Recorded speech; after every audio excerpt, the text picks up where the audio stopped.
My guest on Face to Face today served as a member of parliament for the people of Botiano, English and Manfrom. And then when President Mahama introduced the Feed Ghana agenda, he put this man in charge as the national coordinator. The Honorable Bright Demordzi is my guest. You're welcome to Face to Face. Thank you very much. It's a very long time. Extremely long time. How are you doing? I'm doing very, very well. Wow. You left parliament, what, 2 terms ago or 1 term ago? 2 terms ago. Wow. How has life been? How has life been? Are we in the wilderness? No, I don't think it's wilderness. I'm still in Ghana. I'm doing the things that I've been doing before I joined parliament at the time. So I'm still a farmer, I'm still a fisherman, and agribusiness in particular. How many terms did you do in parliament? 1 term. So you came 2012 yes, and left 2016? Yeah, exactly.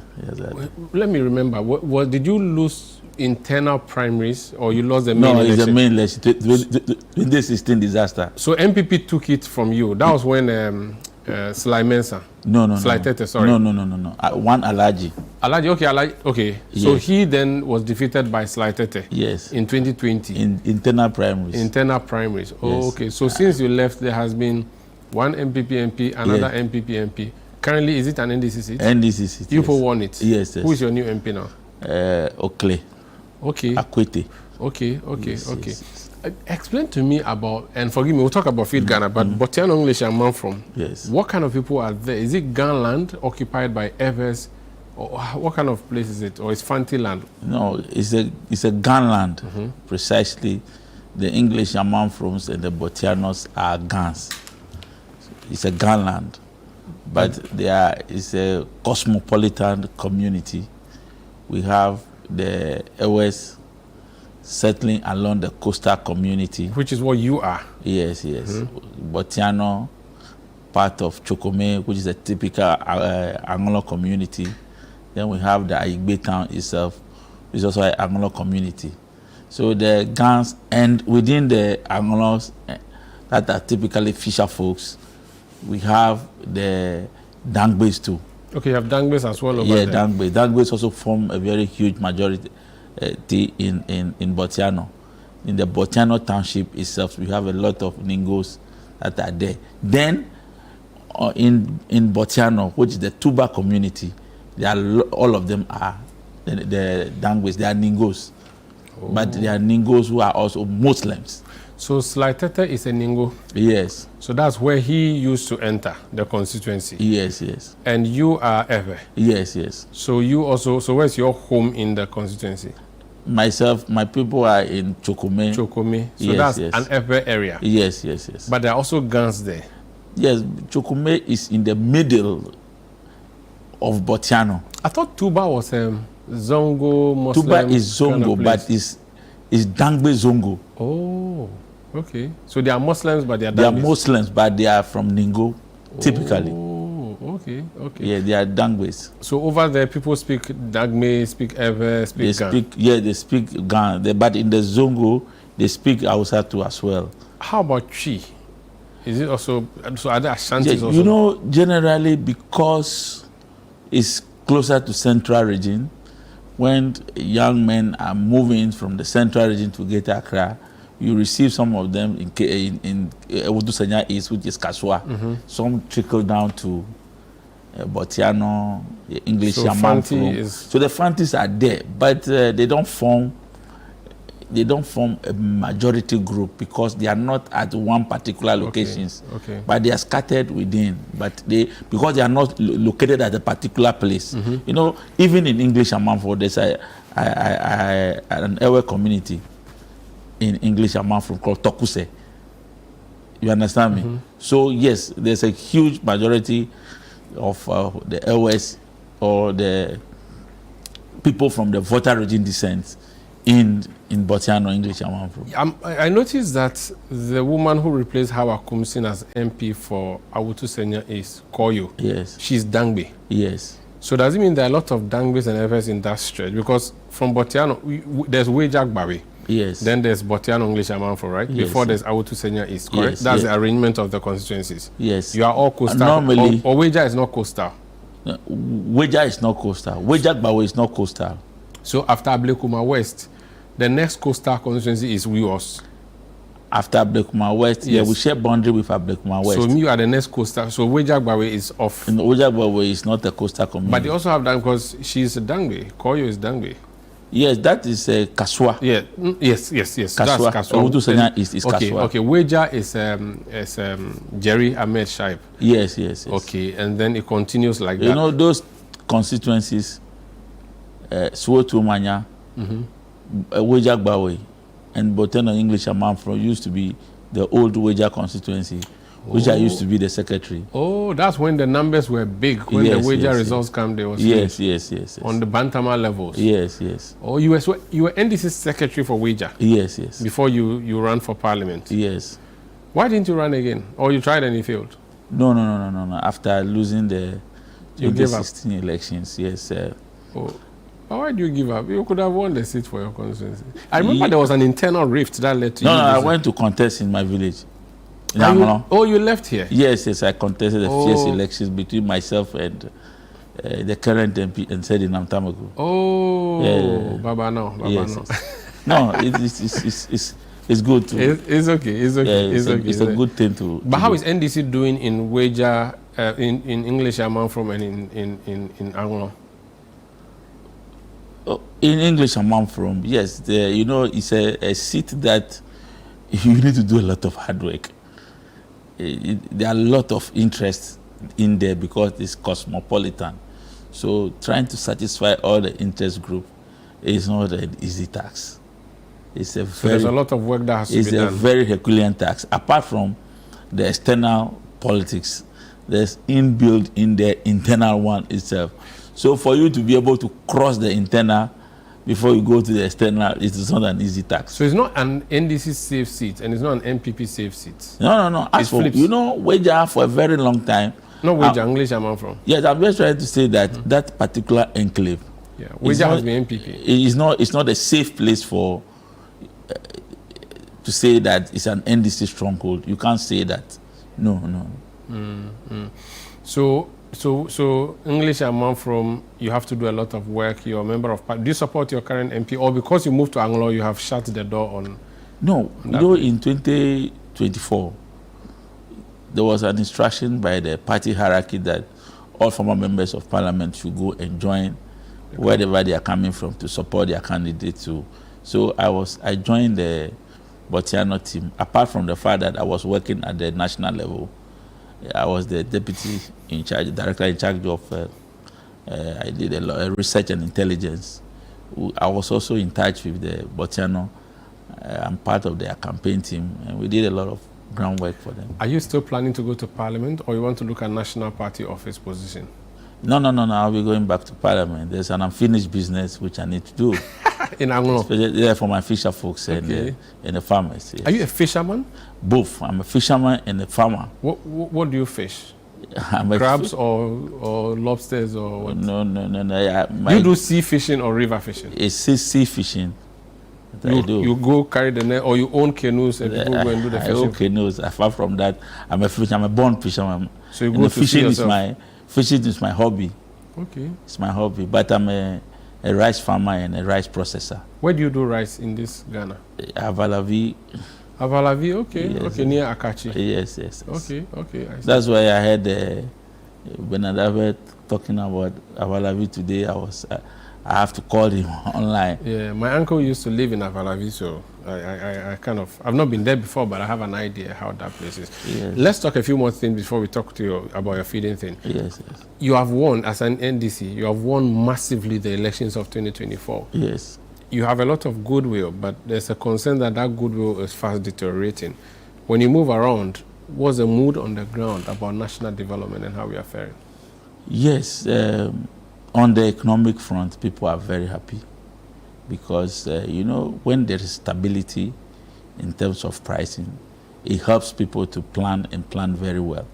That is helping in terms of small-scale traders and everybody. I think the general economic environment is not bad at all. It's been favorable because you can plan as people. So that is the good part of it. Anywhere you go, people said even the fact that the prices are not going up and things are stable, they are very But the one thing for farmers, so in the area of where I'm working, the farmers is that they said anytime at all NDC come to power, food prices are cheap and it doesn't help farmers.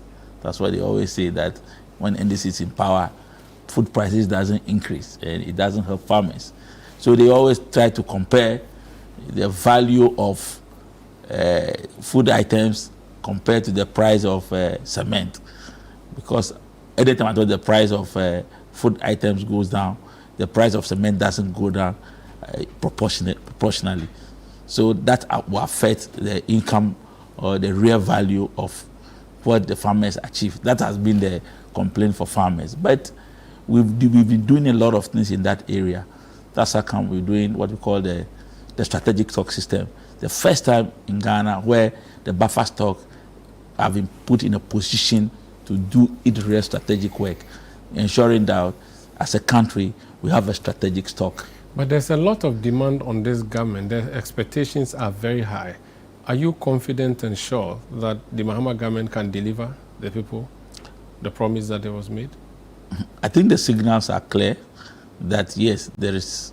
If the people are not happy, you can see it. And I, as agribusiness person, one thing that is very critical is price stability. If the prices of inputs are very stable, farmers will be happy. So the only thing that we need to add is to be able to ensure that we have done that aspect of market linkages and reducing the post-harvest loss. If you are able to ensure that we establish a very good market linkage system and the post-harvest loss system is taken care of, that will be fine for farmers. That is where, so that when the prices are low, right, the price that we can be able to buy stock from the system to stabilize the prices for farmers. Then when prices want to increase above board, we can release the produce into the system to stabilize prices. Okay. A lot of the time, and that's what we are doing. They say that our problem is with production, so people are encouraged to go into farming. Yeah. The Akufo-Addo administration brought something they called planting for food and jobs. Then they brought rearing for food and export or something on that. What was the problem with those two policies of government from you being a farmer observing? Were there problems with that, or it was a wonderful idea that was not properly executed, or it was properly executed? Yes, for me, you see, having plan to support farmers, it is not something that is difficult to find. What do I do to support farmers? Or agriculture policy interventions, they are the same, almost the same. What do I do to support farmers? That is what it is. But I see it as a pure... So Kufuor's time we had presidential special initiatives. Yes, but actually... Then Kufuor we have, Akufo-Addo we have this planting for food and jobs and things. Apart from what that... are we getting wrong? That's what I want to know. Yeah, all we are getting wrong is to be able to work across... If you are putting up agriculture policy, you must be able to have a program throughout the whole value chain of the key crops you are targeting. If you are not able to put up mechanisms in place throughout the value chain, you will get it. There will be a linkage, there will be a blockage, and if there's a blockage, the system will not work. That's what normally happens. So Kufuor had presidential special initiative on cassava. I remember that. Yes. I don't remember all the key crops that Akufo-Addo's planting for food and job, PFJ1 and PFJ2, what they focused on. But there was fertilizer in the mix there and so many other things. Yeah, they have the food security crops. Yeah. The food security crop, rice, maize, soya beans. It's the same food security crops they target, and some vegetables as well. But as I said, the key issue about planting for food and job is there are no direct target of what will happen across the value chain of the crops that they targeted. And the input support scheme they are practicing has so many challenges. You understand me? That is where the difficulty is. Because if you want to do input support system, you need to put out strategies in place for groups to be well organized. Otherwise, you distribute and the input that will not go to the groups. The groups must own themselves. Where there must be ownership of group systems. Where input here is what? Seedlings and fertilizer or what? Yes, in agriculture, when we're talking about agricultural input, the first key thing you talk about is seeds. Seed is key. What kind of seed that is going to the farmers? At what time the seed is getting to the farmers?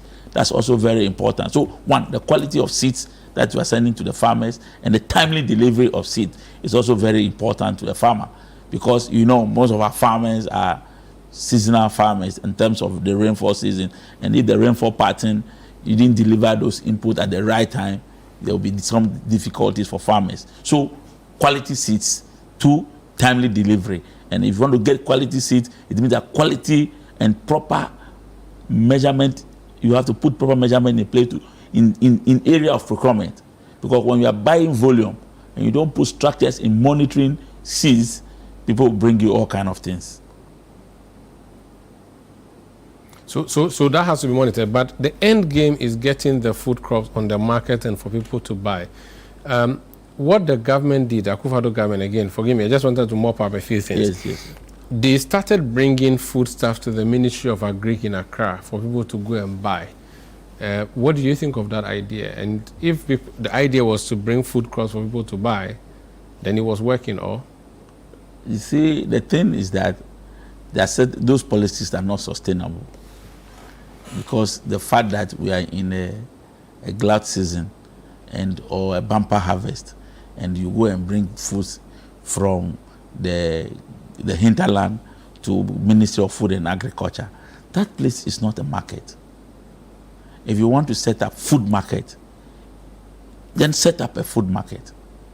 But for you to use the Ministry of Food and Agriculture as a market center, I don't think it's appropriate. That is a policy development place. But it's an ultimate end to get food into the market. So if turning the place into a market was the solution, I have a difficulty of turning ministries into market.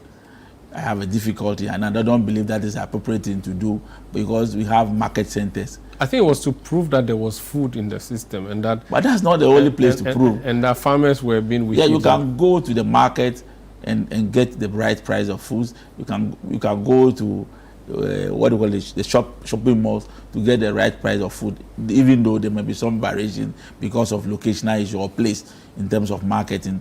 You know, place is very, very important, and the environment you buy the food. But basically, there are a lot of markets in Ghana, and if you want to set up a model market for other districts or other municipalities to emulate, then do it.